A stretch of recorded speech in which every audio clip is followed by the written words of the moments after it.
నమస్కారం, వార్తలకు స్వాగతం. ముందుగా ముఖ్యాంశాలు. విద్యాఐటీ శాఖల మంత్రి నారా లోకేష్ మీడియా సమావేశం. మాజీ సీఎం జగన్ పై విమర్శలు.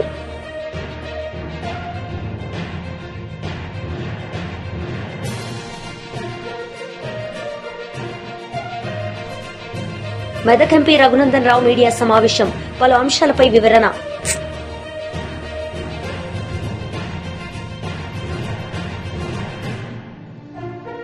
విశాఖలో విద్యాఐటీ శాఖల మంత్రి నారా లోకేష్ మీడియా సమావేశం నిర్వహించారు. ఈ సందర్భంగా మాజీ సీఎం జగన్ పై విమర్శలు చేశారు.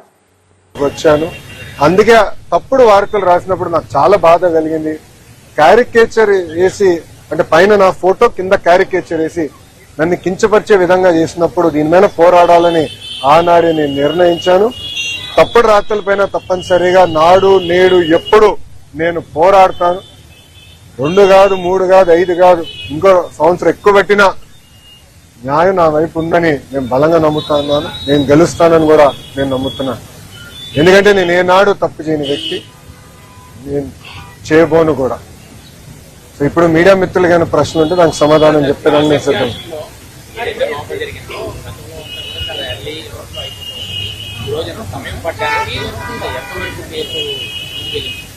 అంటే నా ఎగ్జామినేషన్ ఈ రోజుతో పూర్తయింది. సో నెక్స్ట్ టైం వైజాగ్ వచ్చినప్పుడు వేరే కంపెనీ కోసం వస్తాను.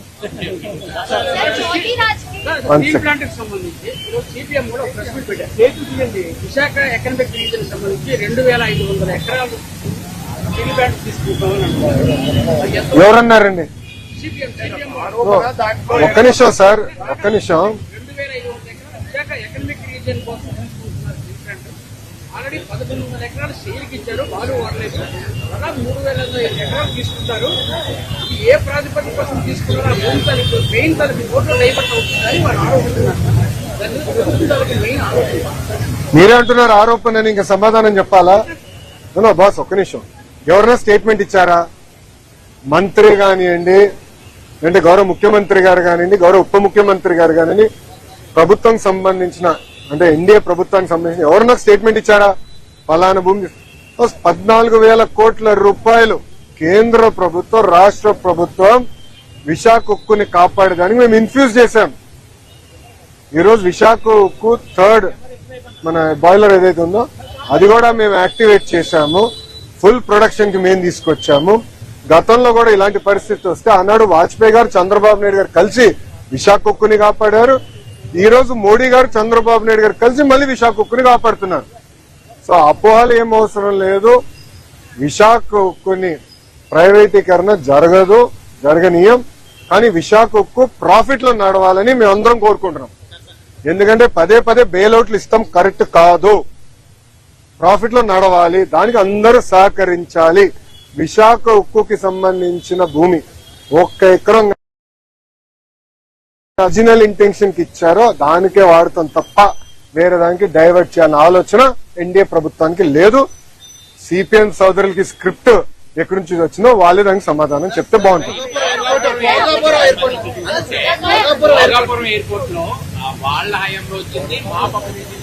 వాళ్ళు చేసుకున్నారంటూ కూటమి ప్రభుత్వంపై ఇప్పటికే వైసీపీ గవర్నమెంట్ అయితే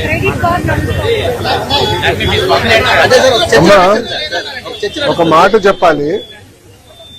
క్రెడిట్ కోసం ఇక్కడ ఎవరు పోరాడట్లేదు. పని చేసేదానికి, ప్రజలకి పెద్ద ఎత్తున ఉద్యోగాలు, ఉపాధి కల్పించడానికి మేము అహర్నిశలు కష్టపడుతున్నాము. దయచేసి అది గుర్తుపెట్టుకోండి. ఇదే జగన్మోహన్ రెడ్డి గారు ఆనాడు ఏం చెప్పారు? ఎర్ర బస్సు రాని ఊరికి ఎయిర్పోర్ట్ అవసరమా అని చెప్పారా లేదా? వీడియో మీరు చూసారా లేదా? మళ్ళీ ఇప్పుడు ఆయన వచ్చి అన్ని మాటలు మాడితే ఎంతో న్యాయం. నంబర్ 1. నంబర్ 2, ఆనాడు జిఎంఆర్ కి సుమారుగా 2600 ఎకరాలు కూటమి ప్రభుత్వం అందజేసింది. నన్ను అడిగితే అది ఇంకా తక్కువ. ఒక్క హైదరాబాద్ ఎయిర్పోర్ట్ కి 5,000 ఎకరాలు ఇచ్చాం. ఆనాడు ఇదే పెద్ద మనుషులు ఏమన్నారంటే హైదరాబాద్ ఎయిర్పోర్ట్ కి 5,000 ఎకరాలు అవసరమా, ఎయిర్పోర్ట్ కి 5,000 ఎకరాలు అవసరమా? ఈ రోజు మీరు హైదరాబాద్ ఎయిర్పోర్ట్ చూడండి, అదే సమయంలో బెంగళూరు ఎయిర్పోర్ట్ చూడండి. ఈ రోజు బెంగళూరు సిటీ 2వ ఎయిర్పోర్ట్ కోసం ఎత్తుకుతున్నారు. కానీ అదే హైదరాబాద్ రాబోయే 100 సంవత్సరాలు కూడా కావాల్సిన డెవలప్మెంట్ కి భూమి రెడీగా ఉంది. ఇదే టెర్మినల్ ఇంకొక మిర్రర్ కాపీ అటు పక్కన చేయొచ్చు. సో అలా ముందు చూపుతో ఒక విజన్ తో చంద్రబాబు నాయుడు గారు ఆనాడు చేశారు. జగన్మోహన్ రెడ్డి గారు అధికారంలోకి వచ్చిన తర్వాత జిఎంఆర్ కి ఇచ్చిన భూమి కూడా వెనక్కి తీసుకున్నాడు. సుమారుగా 600 ఎకరాలు వెనక్కి తీసుకున్నారు. కూటమి ప్రభుత్వం తిరిగి వచ్చిన తర్వాత ఆ భూమి మళ్లీ జిఎంఆర్ కి తిరిగి ఇచ్చారు. ఎందుకు ఇచ్చారు మనం చెప్పాలి. కేవలం ఒక ఎయిర్పోర్ట్ లో ఫ్లైట్ ల్యాండ్ అవుతాము, ప్యాసింజర్స్ దిగుతాం, ప్యాసింజర్స్ ఎక్కి వెళ్ళిపోతాం కాదు. లార్జర్ ఎకో సిస్టమ్ అనేది చాలా చాలా అవసరం. లార్జర్ ఎకో సిస్టమ్ అంటే MRO engine maintenance, under body maintenance, paint shop, ఇవన్నీ ఎకో సిస్టమ్ ఏర్పాటు చేస్తేనే పెద్ద ఎత్తున మన పిల్లలకు ఉద్యోగాలు, ఉపాధి కల్పించగలుగుతాం. YSRCP MP YS Avinash Reddy media సమావేశం నిర్వహించారు. ఈ సందర్భంగా పలు అంశాలపై ఆయన మాట్లాడారు. చంద్రబాబు నాయుడు గారు మేమిద్దరం క్లోజ్డ్ రూమ్ లో కూర్చొని రాయలసీమ ఎత్తిపోతలకు పూర్తిగా సమాధి కట్టేసినాము, పూర్తిగా పనులు ఆపిచ్చేసినామని చెప్పి తెలంగాణ అసెంబ్లీ సాక్షిగా రేవంత్ రెడ్డి గారు ఏదైతే మరి స్పష్టం చేశారో ఆ మాట చెప్పినప్పటి నుంచి కూడా రైతుల్లో తీవ్రమైన అభద్రతాభావము, ఆందోళన ఉన్నాయి. రైతుల అభద్రతాభావము, రైతుల ఆందోళనను డిఆర్సీ ద్వారా ప్రభుత్వం దృష్టికి తీసుకెళ్లేందుకే మేమందరం వచ్చాం. మరి ముఖ్యంగా ఈరోజు మాకు ఎటువంటి అసలు ఏమాత్రం కూడా మా వాదన వినే పరిస్థితి కూడా అక్కడ కనిపించలేదు. ఈరోజు ప్రతి రైతుల్లో కూడా ఆందోళన ఉంది. వర్షాలు బాగా పడినప్పుడు, శ్రీశైలంలో ఫ్లడ్ డేస్ ఎక్కువ ఉన్నప్పుడు తెలంగాణ పవర్ జనరేట్ చేసిన, తెలంగాణ ఎత్తిపోతల పథకాల్లో నీళ్లు ఎత్తిపోసుకున్నా మనం గ్రావిటీ ద్వారా తీసుకోవచ్చు. ఏది వర్షాలు బాగా పడినప్పుడు ఫ్లడ్ డేస్ దాదాపు 150-180 రోజులు ఫ్లడ్ డేస్ ఉన్నప్పుడు ఇది సాధ్యం. కానీ ఫ్లడ్ డేస్ తక్కువ ఉన్నప్పుడు మన పరిస్థితి చాలా ఘోరంగా ఉంటుంది. మన ప్రాంతానికి 111 టీఎంసీలు రావాలా, ఎస్ఆర్బీసీకి సంబంధించి 19 టీఎంసీలు రావాలా, తెలుగుగంగకు సంబంధించి 39 టీఎంసీలు రావాలా, జిఎన్ఎస్ఎస్కి సంబంధించి 38 టీఎంసీలు రావాలా, చెన్నై డ్రింకింగ్ వాటర్కు 15 టీఎంసీలు రావాలా, కేసీ కెనాల్ ఏదైతే ఇక్కడ మనం శ్రీశైలం నుంచి మనం తీసుకుంటామో దానికి 10 టీఎంసీలు రావాలా, మొత్తం 111 టీఎంసీలు నీళ్లు మనకు రావాలా. మొత్తం కేసీ కెనాల్ రైతాంగం, జిఎన్ఎస్ఎస్ కింద ఆయకట్టు రైతాంగం, తెలుగుగంగ ఆయకట్టు అంటే బ్రహ్మం సాగరు, SR1, SR2 రైతాంగం, ఇన్ని లక్షల మంది రైతులు వీటి మీద ఆధారపడి ఉన్నారు. మరి ఇంత పెద్ద అంశాన్ని ఏమాత్రం అంటే మేము చర్చ మొదలు పెడితే 2 నిమిషాలు మా వాదన వింటానే రివర్స్ ఎదురుదాడికి మళ్ళా మేము సమాధానం ఇస్తే డైవర్షను. కేవలం ఎదురుదాడి, డైవర్షన్ తప్ప ఏమీ లేదు ఇక్కడ. ఏ సమస్యలు ఏవనెత్తినా ఇంతే. మరి ఈ డిఆర్సీ మీటింగ్లు ఎందుకో మరి అర్థం కాని పరిస్థితి. మరి ఇవాళ కూడా రైతుల తరపున రైతులు ఏదైతే ఆందోళన పడుతూ ఉన్నారో, ఓ పక్క తెలంగాణ పవర్ జనరేషన్ అనే పేరుతో నీళ్లు కిందికి వదులుతూ ఉంది, ఓ పక్క పాలమూరు రంగారెడ్డి దిండి ఎత్తిపోతల నుంచి వాటరు రోజుకు 3 టీఎంసీలు పంప్ చేస్తే 5-6 టీఎంసీలు వచ్చే ఫ్లడ్ ప్రతిరోజు తెలంగాణ ప్రాంతానికే పోతే ఎప్పుడు నీళ్లు 880 లెవెల్కి రావాలా, ఎప్పుడు 854 లెవెల్కి రావాలా, ఎప్పుడు మన ప్రాంతానికి నీళ్లు రావాలా? 854 అడుగులు పైకి పోతేనే కదా మనకు కనీసం 7000 క్యూసెక్లన్నా వచ్చేది. ఈ ప్రాబ్లం దృష్టిలో పెట్టుకొని గతంలో దివంగత ముఖ్యమంత్రి డాక్టర్ వైఎస్ రాజశేఖర రెడ్డి గారు పోతిరెడ్డిపాడు 11,000 ఉంటే సరిపోదు, ఫ్లడ్ బాగా ఉన్నప్పుడు శ్రీశైలంలో 880 ఫీట్ లెవెల్ ఉన్నప్పుడు పెద్ద ఎత్తున నీళ్లు డ్రా చేసుకోవాలా అని చెప్పి పోతిరెడ్డిపాడు హెడ్ రెగ్యులేటర్ను 44,000 క్యూసెక్లకు ఆనాడు రాజశేఖర రెడ్డి గారు పెంచి ఒక గొప్ప నిర్ణయం తీసుకున్నారు. ఆ నిర్ణయం వల్లనే ఫ్లడ్ డేస్ బాగా ఉన్నప్పుడు మనం పెద్ద ఎత్తున మన ప్రాంతానికి నీళ్లు తీసుకోగలుగుతా ఉన్నాం. ఆ తర్వాత జగన్మోహన్ రెడ్డి గారు వచ్చిన తర్వాత మారిన పరిస్థితుల దృష్ట్యా ఒక పక్క తెలంగాణ ప్రభుత్వము వాళ్ళ రాష్ట్రం ఏర్పడిన తర్వాత ఇష్టం వచ్చినట్టు పవర్ జనరేట్ చేస్తూ ఉంది. ఆ గతంలో ఒకే రాష్ట్రం ఒకే మాట, ఇప్పుడు రాష్ట్రాలు 2 అయిపోయిన తర్వాత తెలంగాణ ప్రభుత్వం వాళ్ళ ఇష్టం వచ్చినట్టు వాళ్ళు పవర్ జనరేషన్ చేస్తూ ఉన్నారు. వాళ్ళ ఇష్టం వచ్చినట్టు వాళ్ళు లెఫ్ట్ కెనాల్ నుంచి మరి ఎత్తిపోతల పథకాలు నిర్మించుకుంటూ పోతా ఉన్నారు. మరి అదే జరిగితే మనకు హక్కుగా రావాల్సిన నీళ్లు, మనకు అలొకేషన్ చేయబడ్డ 111 టీఎంసీల నీళ్లు మనం డ్రా చేసుకోవడం అనేది అసాధ్యమైన పరిస్థితి వస్తుంది. కాబట్టి చదరంగంలో ఎత్తుకు పై ఎత్తు ఎలా వేస్తారో తెలంగాణ ప్రభుత్వం ఎత్తులకు పై ఎత్తు జగన్మోహన్ రెడ్డి గారు వేసి వాళ్ళ అనుమతులు లేకుండా ప్రాజెక్టులు ఏ రకంగా ముబ్బడిగా కట్టి నీళ్లు ఎత్తిపోసే ప్రయత్నం చేశారో మనం కూడా రాయలసీమ ఎత్తిపోతల పథకం ద్వారా రోజుకు 3 టీఎంసీల నీళ్లు 800 అడుగుల్లోనే రోజుకు 3 టీఎంసీల నీళ్లు తీసుకొని తద్వారా మన ప్రాంత రైతాంగం యొక్క ఇంట్రెస్ట్ను, మన ప్రాంత వ్యవసాయాన్ని ప్రొటెక్ట్ చేయాలని చెప్పి జగన్మోహన్ రెడ్డి గారు 2020లో దాదాపు ఆ ప్రాజెక్టు మొదలుపెట్టారు. మొదలుపెట్టి ఎన్ని ఇబ్బందులు వచ్చినా దాదాపు 950 కోట్ల రూపాయలు ఆ ప్రాజెక్టు కోసం ఖర్చు కూడా చేయడం జరిగింది. మేము ఇవాళ డిఆర్సీ మీటింగ్లో అడిగింది వీళ్ళని ఒకటే, మీరేం చేసినారని చెప్పి మమ్మల్ని క్వశ్చన్ చేసినారు వాళ్ళు. మేము ఒకటే చెప్పినాం, జగన్మోహన్ రెడ్డి గారు ఈ ప్రాజెక్టు యొక్క ఉద్దేశం ఎక్స్ప్లెయిన్ చేసిన తర్వాత ఈ ప్రాజెక్టు కోసము ఈ పునాదిరా వేసిన తర్వాత 950 కోట్ల రూపాయలు మేము ఏం చేసినాము, ఈ నుంచి మీరు ముందుకు తీసుకెళ్ళండి, ఆ దిశగా మాకు స్పష్టమైన హామీ ఇవ్వండి ప్రభుత్వం తరపున అంటే ఆ హామీ మాత్రం ఇవ్వరు. కేవలం ఎదురుదాడి, కేవలం డైవర్షను.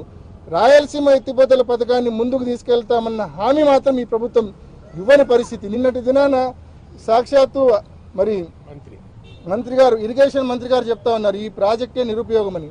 ఆయనకు బుర్ర ఆడుందోమని నాకైతే తెలియదు, కానీ ఈ ప్రాజెక్టే నిరుపయోగం అంట. ఆల్రెడీ 798 ఫీట్లో ముచ్చుమర్రు ఉంది కదా అంటాడు.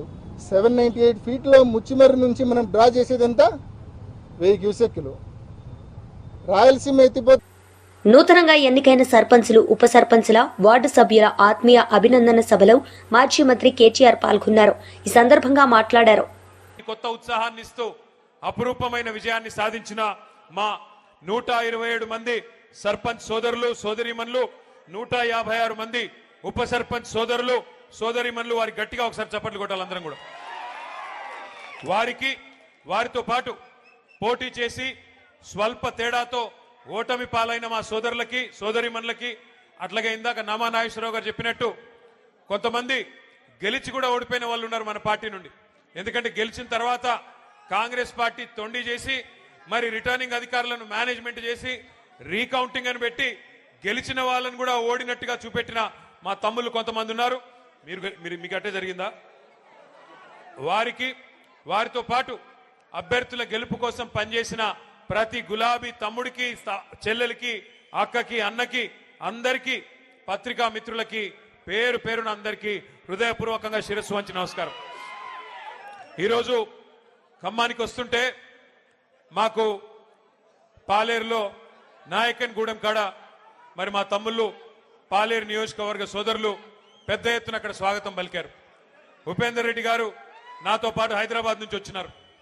ఉపేందర్ రెడ్డి గారు నేను అడిగినాను, అన్న ఎట్లా జరిగింది మీ నియోజకవర్గంలో సర్పంచ్ ఎన్నిక అని. వారు ఒకటే మాట చెప్పారు, కాంగ్రెస్ ఓటమికి రంగం సిద్ధమైంది, తొందరలోనే పల్లెల్లో ప్రజలు భరతం పట్టడానికి సిద్ధంగా ఉన్నారు, తొందరలో కార్పొరేషన్లో కూడా అదే జరగబోతోంది, మున్సిపాలిటీలో కూడా అదే జరగబోతోంది.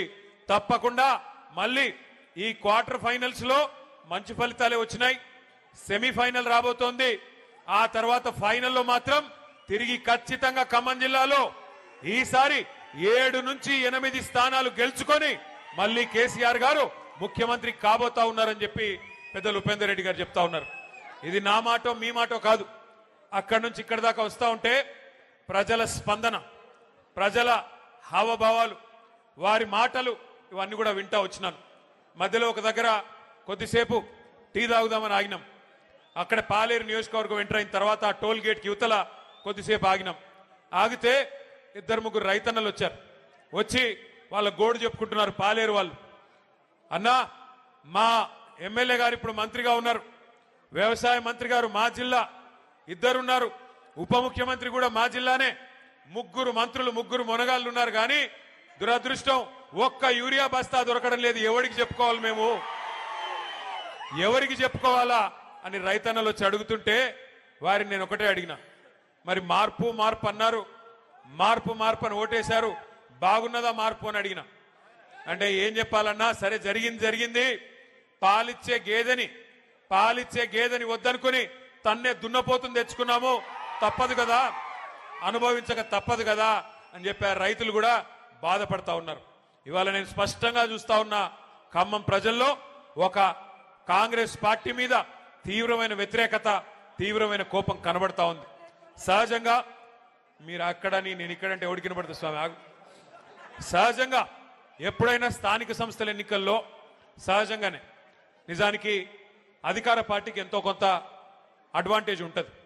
మీకు గుర్తుండాలి, మనం అధికారంలో ఉన్నప్పుడు పంచాయతీ ఎన్నికలు పెడితే కనీసం కాంగ్రెస్ వాళ్ళు ఎన్ని గెలిచారయ్యా అంటే వేళ్ల మీద లెక్క పెట్టుకోదగ్గర సంఖ్యలో తప్ప పర్ఫార్మెన్స్ లేదు, 10% లోపల తప్ప గెలిచిందేమీ లేదు. కానీ వాళ్ళ రాష్ట్ర వ్యాప్తంగా ఒక్క ఖమ్మంలోనో కొత్తగూడెంలోనో కాదు, రాష్ట్ర వ్యాప్తంగా కనుక చూసినట్టయితే 40% సర్పంచులు మన వాళ్ళు గెలిచారంటే ఇది మామూలు విషయం కాదు. అది కూడా 2 ఏళ్లలోపే. 2 ఏళ్లలోపు జరిగిన ఎన్నికల్లో పరిస్థితి ఇట్లా ఉంది అంటే రానున్న రోజుల్లో పరిస్థితి ఎట్లా ఉండబోతోందో మనం అర్థం చేసుకోవచ్చు. తప్పకుండా ఒకటి మాత్రం పక్కా, ఇవాళ 2 ఏళ్లలోనే ప్రజలకు అర్థమైపోయింది. ఎన్నో ఆశలు, ఎన్నో అబద్ధాలు, ఎన్నో రకాల అలవిగాని హామీలు ఇవన్నీ ఇచ్చి అధికారంలోకి వచ్చింది కాంగ్రెస్ పార్టీ. 6 గ్యారంటీలు అన్నారు, 420 హామీలు ఇచ్చారు. పక్క నియోజకవర్గం మదిర, నాకు ఇంకా గుర్తుంది, ఆ వీడియో కూడా ఇక్కడ వేద్దామంటే స్క్రీన్ లేదు. డిప్యూటీ సీఎంగా ఉన్న ఆనాటి సిఎల్పి లీడరు, మదిర ఎమ్మెల్యేగా ఆనాడున్న బట్టి విక్రమార్క గారు ఆ రోజు అన్న మాట ఇంకా నాకు నా చెవుల్లో ఇంకా వినబడతా ఉన్నది. గ్యారంటీ కార్డులు పట్టుకొని ఆ రోజు ఆయన చెప్తా ఉన్నాడు, భద్రంగా పెట్టుకోండి, గ్యారంటీ కార్డులు భద్రంగా దాచిపెట్టుకోండి. 100 రోజుల్లో, ఇది చాలా విలువైన కార్డు, ఈ కార్డుని మరి భద్రంగా పెట్టుకుంటే 100 రోజుల తర్వాత మా గవర్నమెంట్ రాగానే 2,500 మహిళలకు ఇస్తాం, 4,000 రూపాయలు ముసలోళ్ళకి ఇస్తాం, తులం బంగారం ఇస్తాం, 2 లక్షల ఉద్యోగాలు ఇస్తాం, భద్రంగా పెట్టుకోండి కార్డు అన్నారు బట్టి గారు. మరి ఇవాళ నేను బట్టి గారిని అడుగుతున్నా, బట్టి గారు 100 రోజులు కార్డును పెట్టుకోమన్నారు, మరి ఇప్పుడు 2 ఏళ్ళు అయిపోయింది, ఇప్పుడు ఎక్కడ పెట్టుకోవాలి కార్డు? ఎక్కడ పెట్టుకోమంటావు ఇప్పుడు కార్డు? చెప్పు, ఎక్కడ పోయింది నీ 2,500? ఎక్కడ పోయింది 4,000 పెన్షను? ఎక్కడ పోయింది తులం బంగారం? ఎక్కడ పోయినాయి స్కూటీలు? ఎక్కడ పోయినాయి విద్యా భరోసా కార్డులు? ఎక్కడ పోయినాయి 1,00,000 కోట్ల బడ్జెట్, బీసీలకి 42% రిజర్వేషన్లు? చెప్పుకుంటూ పోతే 420 హామీలు, 1 కాదు 2 కాదు, సర్వభ్రష్ట్. మెదక్ ఎంపీ రఘునందన్ రావు మీడియా సమావేశం నిర్వహించారు. ఈ సందర్భంగా పలు అంశాలపై ఆయన మాట్లాడారు. ఎక్కడికక్కడ నిలదీసేందుకు ప్రయత్నం చేసినందుకు మా శాసనసభ పక్షాన్ని ఈ సందర్భంగా అభినందిస్తా ఉన్నాం. రాష్ట్ర ప్రజలు ఒకసారి ఆలోచించాలి, తెలంగాణ సమాజం కూడా ఒకటి ఆలోచించాలి.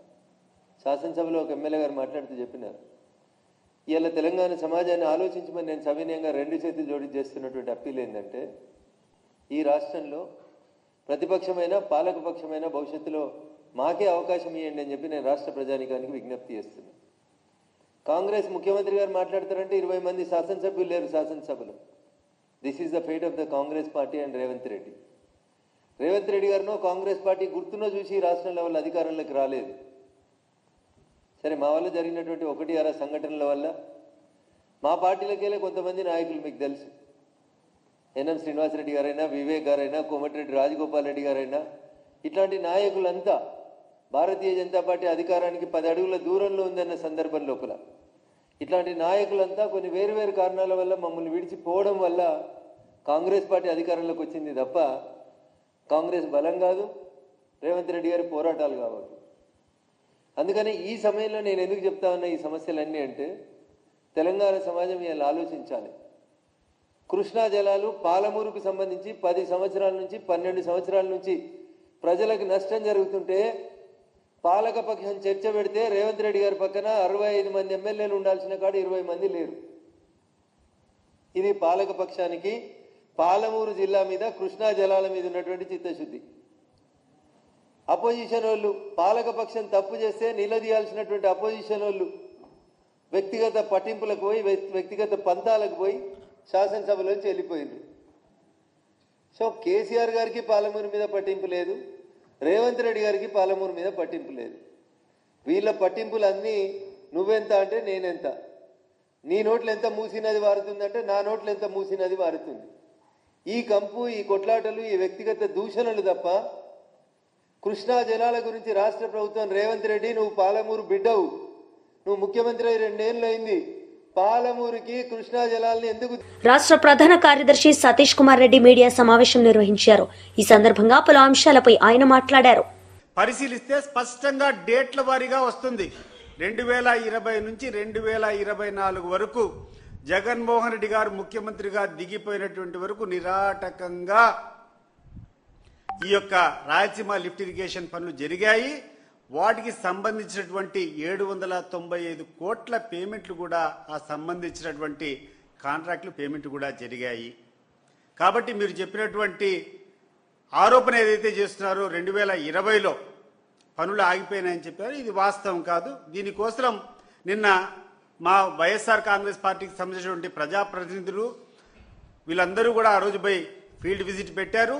మీరు కావాలంటే మీతో పాటు మేము వచ్చేదానికి కూడా సిద్ధం. రెండోది, మీరు 8,000 కోట్లు ఖర్చు పెట్టాము రాయలసీమ ప్రాంతంలో ఉన్నటువంటి ఇరిగేషన్ ప్రాజెక్టులకని మీరు చెప్పారు. మీరు సిద్ధమా ప్రాజెక్టులకన్నిటికీ? మేము మీతో పాటు మేము వస్తాం విజిట్ చేసేదానికి. ఏ ప్రాజెక్టు ఎక్కడ ఖర్చు పెట్టారో, ఏ ప్రాజెక్టులు జరుగుతున్నాయో చెప్తే మేము కూడా చూసేదానికి సిద్ధంగా ఉన్నాం. రాయలసీమ లిఫ్ట్ ఇరిగేషన్ ఆగిపోయింది. జిఎన్ఎస్ఎస్ నుంచి హెచ్ఎన్ఎస్ఎస్కు లింక్ అయ్యేటువంటి ప్రాజెక్టులు ఆగిపోయినాయి. కుందు వైడనింగ్ ఆగిపోయింది. పోతిరెడ్డిపాడు దగ్గర నుంచి ఆ తర్వాత జిఎన్ఎస్ఎస్ గండికోట వరకు వచ్చేటువంటి వైడనింగ్ పనులన్నీ ఆగిపోయినాయి. టన్నెల్ పనులు ఆగిపోయినాయి. ఏ పనిని చేశారండి మీరు రాయలసీమలో? గతంలో జరిగినటువంటి పనులకు ఎవరన్నా కమిషన్లు ఇస్తే ఆ కమిషన్ల కోసం కక్కుర్తిపడి మీరు పేమెంట్ చేసినారు తప్పితే ఈ రోజుటి వరకు ఒక్క హెచ్ఎన్ఎస్ఎస్లో లైనింగ్ పనులు తప్ప ఏ కార్యక్రమం జరగం లేదు. ఇది వాస్తవం. ఆ హెచ్ఎన్ఎస్ఎస్ లైనింగ్ పనులు కూడా ఆ ప్రాంతంలో అనంతపురము, ఆ తర్వాత మన సత్యసాయి జిల్లాలో ఉన్నటువంటి రైతులందరూ కూడా పాదయాత్రలు చేసి ఆపడ్డాయా లైనింగ్లు, మీరు లైనింగ్లు చేస్తే మాకు చాలా ఇబ్బంది జరుగుతుందని చెప్పి ప్రజలంతా వ్యతిరేకించేటువంటి కార్యక్రమాన్ని మీరు చేస్తూ ఉండరు. దేనికోసం చేస్తున్నారు మీరు ఈ పనులు? రెండు దురుద్దేశాలు. ఒకటి, మీకు కావలసినటువంటి ప్రాంతానికి త్వరగా నీళ్లు తీసుకొని పోయేదానికి ఒకటైతే, రెండవది మీరు కావాల్సినటువంటి ఈ షార్ట్ క్రీటింగ్ పనులు కానీ ఈరోజు చేసేటువంటి లైనింగ్ పనులు కానీ అత్యధిక రేట్లతో మీకు కావాల్సినటువంటి కాంట్రాక్టులకు మీరు అప్పచెప్పినారు. కాబట్టి ఈ రెండు దురుద్దేశాలతో అక్కడటువంటి ఆ ప్రాంత రైతులు ఎవరైతే ఉన్నారో అనంతపురం కానీ లేకుండా ఉంటే సత్యసాయి జిల్లాలో ఉన్నటువంటి రైతులు దీన్ని తీవ్రంగా వ్యతిరేకిస్తున్నారు. మీరు లైనింగ్ చేయడం వల్ల ఈ ప్రాంతంలో ఉన్నటువంటి రైతులందరూ ఇబ్బంది పడతాము, మినిమం సీపేజ్ అనేది ఉండదు, ఆ యొక్క లైనింగ్ చేయకుండా ఉంటే కన్నా ఆ వచ్చే సీపేజ్తో మా ప్రాంతంలో గ్రౌండ్ వాటర్ పెరుగుతుంది, దయచేసి లైనింగ్ ఆపండి అని చెప్పి అక్కడటువంటి రైతులు మొరబెట్టుకుంటా ఉంటే వాళ్ళ మరణ ఆలకించకుండా వాళ్ళ ఇబ్బందులు పడినా కూడా పర్వాలేదు, మా కమిషన్లు వస్తే చాలని చెప్పి ఆ పనులు చేస్తున్నారు తప్పితే రాయలసీమ ప్రాంతానికి ఉపయోగపరమైనటువంటి పనులు మీరు ఏమీ చేయలేదు. రెండవది, మీరు కూర్చొని ఏదో ఆరోపణ చేశారు. రామచంద్రారెడ్డి గారికి సంబంధించినటువంటి సంస్థకు ఏదో అవసరం లేనటువంటి పనులన్నీ మొదలు పెట్టారని చెప్పేసి మీరు ఆరోపణ చేశారు. గుండె మీద చేసుకొని చెప్తున్నాను, ఆ ప్రాంతంలో ఉన్నటువంటి రైతుగా నేను చెప్తున్నా, అయ్యా జిఎన్ఎస్ఎస్ నుంచి హెచ్ఎన్ఎస్ఎస్కు లింక్ చేసేటువంటి ప్రాజెక్టు చాలా ఉపయోగకరమైనటువంటిది. మీరు కావాలంటే రండి, మీకు ఎక్స్ప్లెయిన్ చేస్తా. ఈరోజు కుప్పంకు నీళ్లు పోవాలంటే, టైలెండ్కు నీళ్లు పోవాలంటే, మీ ముఖ్యమంత్రి నియోజకవర్గానికి నీళ్లు పోవాలంటే 620 కిలోమీటర్లు దాదాపు ఆ కాంటూర్లంబడి అనేక లిఫ్ట్లు తీసుకొని పోవాలా. అది చాలా కష్టసాధ్యం. అదే ఈరోజు జగన్మోహన్ రెడ్డి గారు ప్రారంభించినటువంటి GNSS HNSS link project complete అయితే 120 కిలోమీటర్లు మాత్రమే లిఫ్ట్ చేయాల్సి ఉంటుంది. దాదాపు 500 కిలోమీటర్లను మీరు ఎక్కడైతే మన కర్నూలు నుంచి మనం తీసుకొని పోతామో అవన్నీ కూడా షార్ట్ కట్ చేసుకొని ఓన్లీ 120 కిలోమీటర్స్ లిఫ్ట్తోనే మీకు మీ కుప్పంకు నీళ్లు పోయేదానికి అవకాశం ఉంటుంది.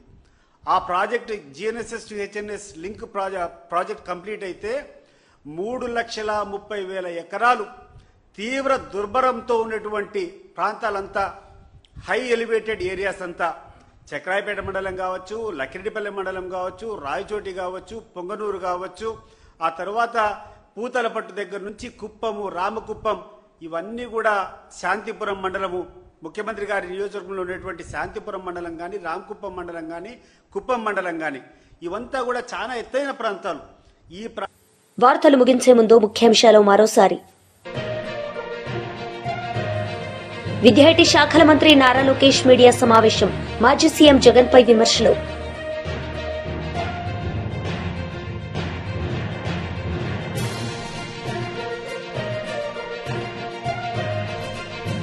మెదక్ ఎంపీ రఘునందన్ రావు మీడియా సమావేశం, పలు అంశాలపై వివరణ.